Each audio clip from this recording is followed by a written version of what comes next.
What's going on, everyone? It's Ben from YGO from Zero back with another Retro Yu-Gi-Oh video, and this video is going to actually be an update to a previous format that I covered.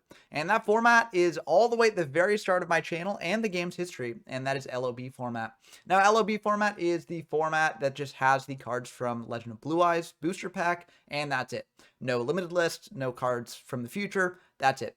Now, this format is very interesting to examine, and initially when exploring it, I think myself and a lot of other people thought, well, it's just going to resort to playground Yu-Gi-Oh! Basically, like running out Skull Redbirds and your Rabies, maybe a Celtic Guardian or a Witty Phantom or two, and just, hitting back and forth until one person manages to get enough damage on board to kill the opponent. However, in testing, we actually found out that there are some other decks you can play in this format.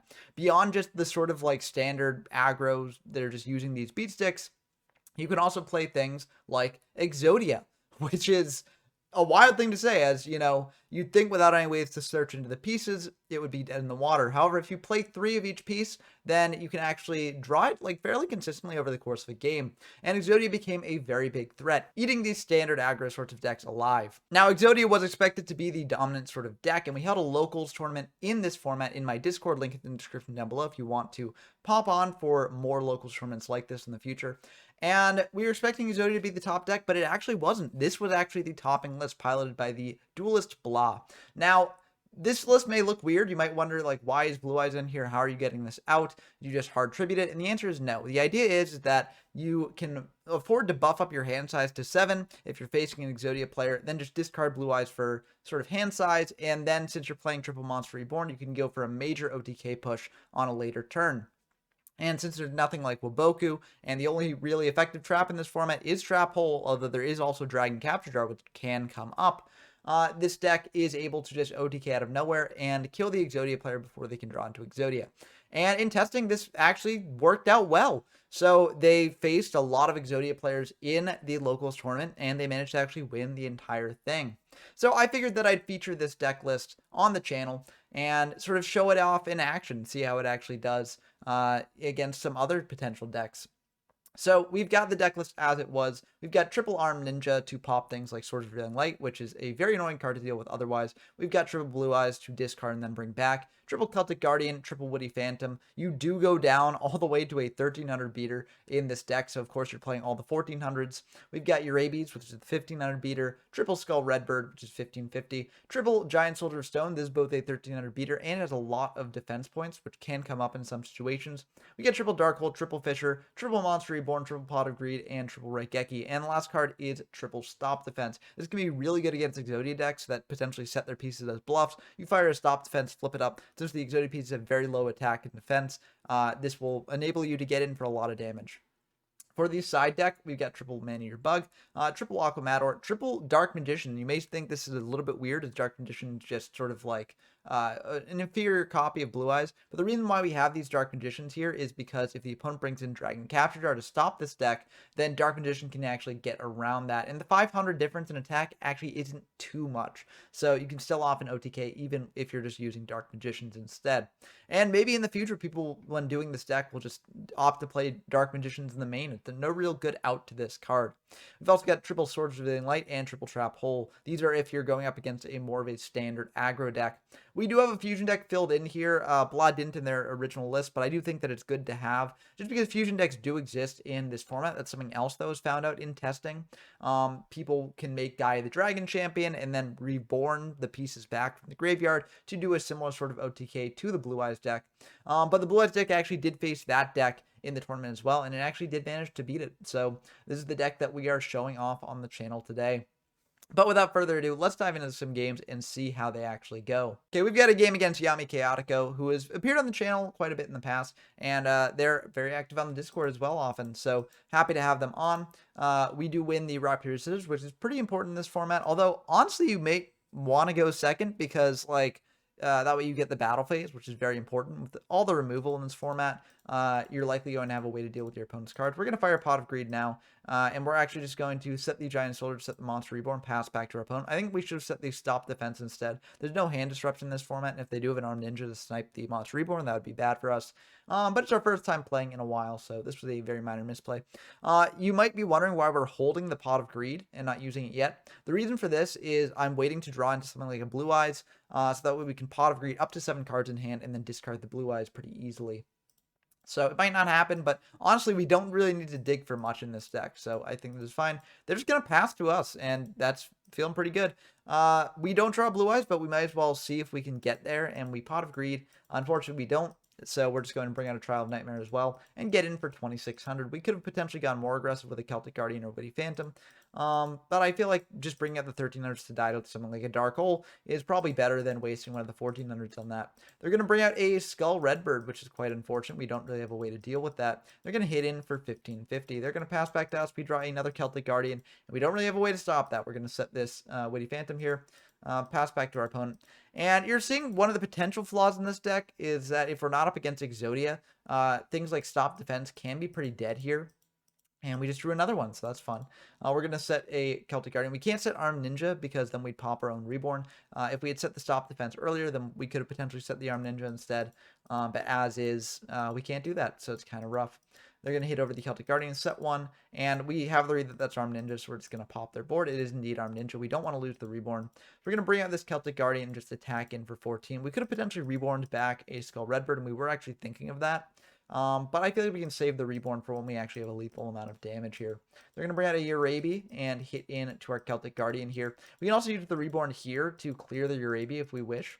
And we draw another Skull Redbird, so we're going to bring that out. Unfortunately, we still do not have lethal, even with double Reborn here, which is quite rough. So we're going to hit in for 150, or no, just for 50 there. And we're going to pass back. They're going to Raigeki, bring out a Celtic Guardian here, and they're going to hit in for 1,400. And that will go through. So we draw a Raigeki, which is pretty good here. We might just want to clear the Celtic Guardian, but we can just Reborn back something like a Skull Redbird here. Hit over that Celtic Guardian for 150, and then set a Stop Defense, so that way we don't actually have to fear setting our own Armed Ninja here, and pass back to our opponent. They're going to fire Raigeki, summon out Dark World Thorns, which reveals that they're not on a standard aggro deck, they're actually on a fusion deck. Dark World Thorns is one of the materials for Flower Wolf. So very interesting to see here. This deck should probably beat theirs because, I mean, if it's able to beat something like, you know, Gaia the Dragon Champion deck, it should probably be able to beat a sort of Flower Wolf deck. But the Flower Wolf deck is playing more normal summonable monsters, which can give this deck a little bit of trouble. So we're thinking about this. We can't quite kill our opponent, even if we double Reborn after a Raigeki. So we're just going to set the Armed Ninja pass. They're going to hit in with the Dark World Thorns and pass back to us. We draw another Raigeki. We're going to set this other Armed Ninja here. They're just going to hit into that. And they must be bricking on stuff, or else they would have probably killed us by now. Both with the initial sort of summon earlier in the game that they, you know, sort of passed a turn doing nothing, and also just bringing out additional monsters here. Although we would have the Raigeki to clear those.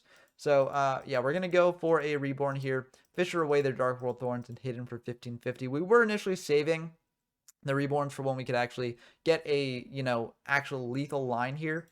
But we just can't afford to do that anymore, being so low in life points.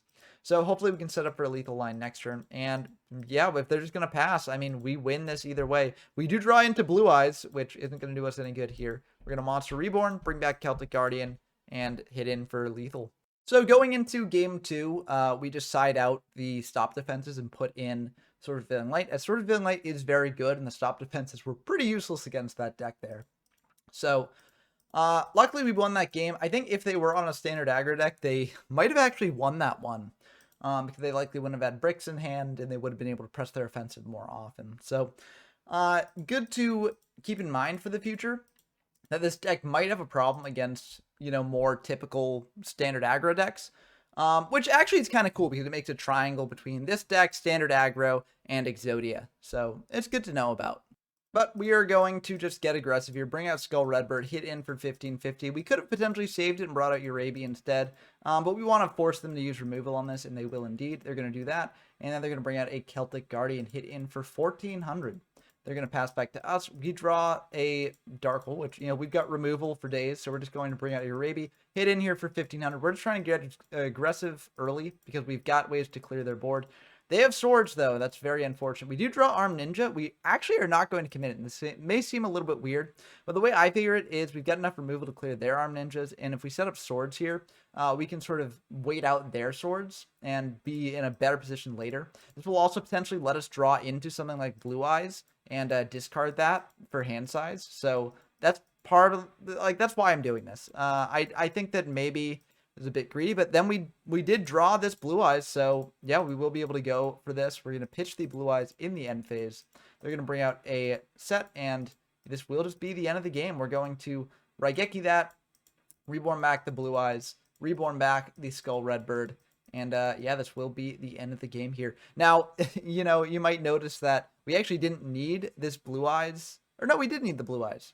Yeah, so actually this was important, yeah, because I was thinking that double Skull Redbird plus Celtic Guardian, but no, that would not quite do it. So we did actually need this Blue Eyes, and it did actually come up. So that shows how good this deck can be at sort of getting damage on board and just killing your opponent out of nowhere. So I think this was a pretty good showing for the deck. Of course, we're facing Flower Wolf, which is not a real meta contender. And I do think that in game one, the flaws of this deck sort of show against like a standard aggro deck. If our opponent was playing a deck that could sort of pressure us more aggressively, then I think maybe this could have turned out somewhat differently. But we were able to win it, and that shows that this deck can win against sort of standard aggro decks as well. But let's go into the next match, as we did actually play another game against Yami Chaotico. Okay, we've got our next match against Yami Chaotico, and we will win the die roll again, so we're going to be able to go first here.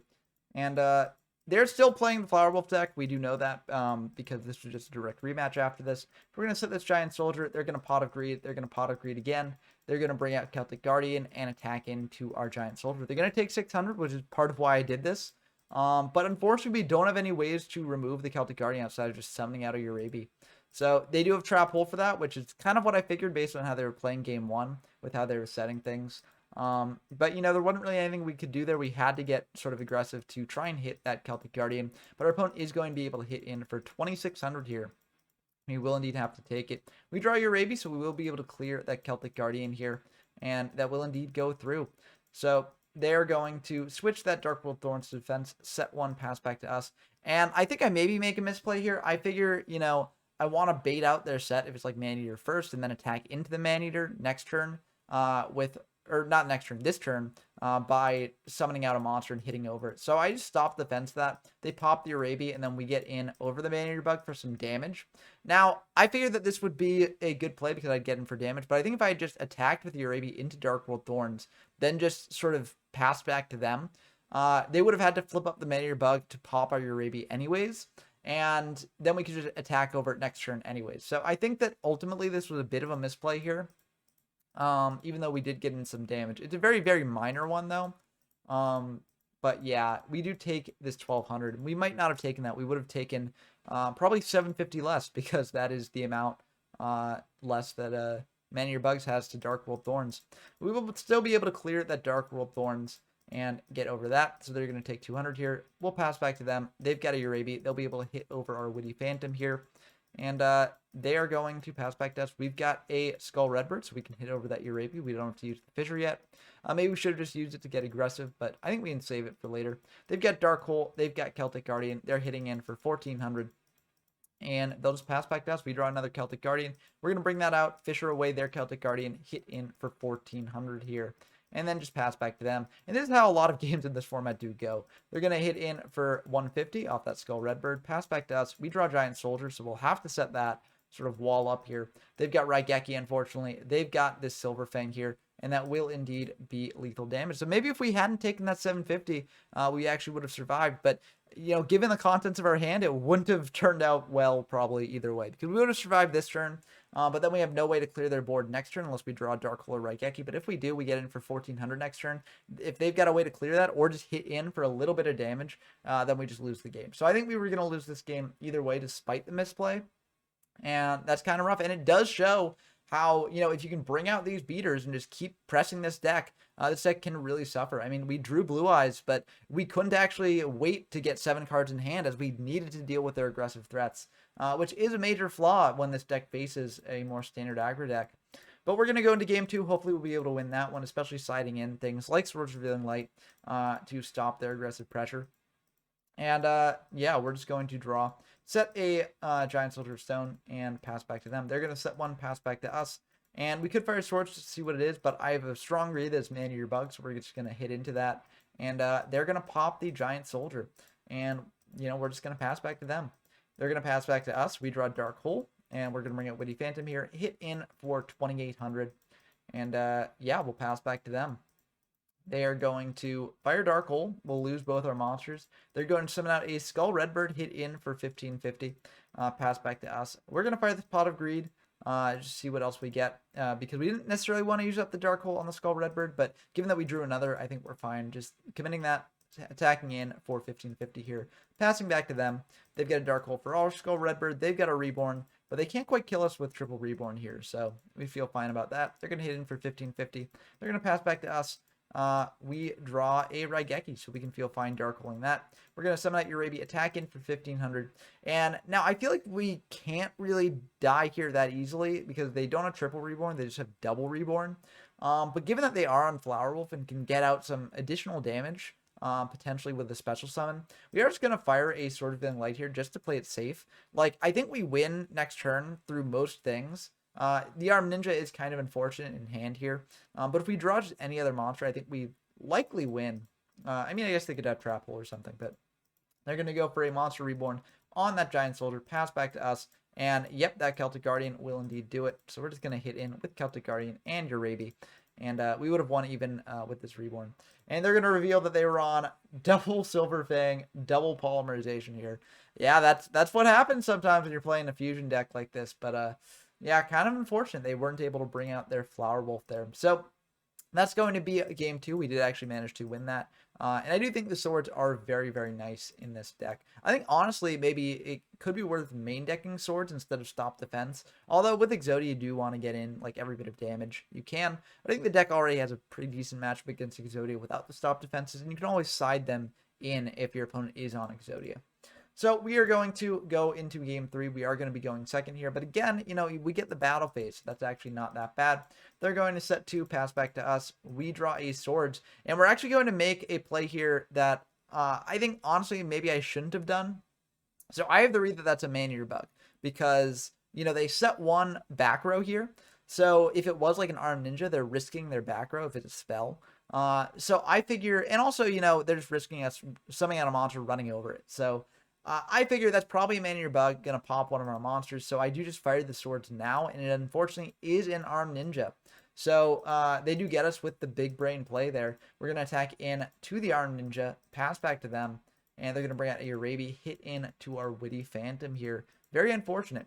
They're gonna pass back to us. We draw a Urabi. We're gonna bring out the Skull Redbird. They've got Trap Hole. I think maybe I should have Monster Reborn the Skull Redbird here just to hit over the Urabi, as you know, its removal does a little bit of damage. And then they have to use removal on our Skull Redbird. But I want to save the Monster Reborn for later. And if they do commit another monster board, we do have the Dark Hole. Unfortunately, they're not going to do that. They're just going to hit in for 15 here. Pass back to us. We draw Swords, which is very nice. And makes me feel fine doing more aggressive plays. As long as we keep the Dark Hole to pop a potential Armed Ninja on our Swords, I feel pretty good. So we're going to hit in for 50. They've got Swords of their own. They're going to set 1, pass back to us.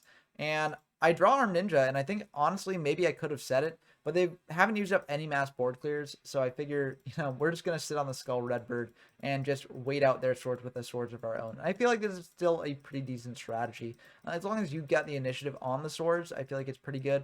And we do also draw a Blue Eyes here, so we can potentially get into that combo later. We do just Raigeki their set, just in case, because we want to preserve our swords on field. And then if we do discard Blue Eyes the turn, and it turned out that it is an Armed Ninja, and they pop the swords, revive Blue Eyes, then we could be in a lot of trouble. So I just Raigeki their set. They set another, and we're just going to summon out a Celtic Guardian, figuring that that set is a Man Eater Bug.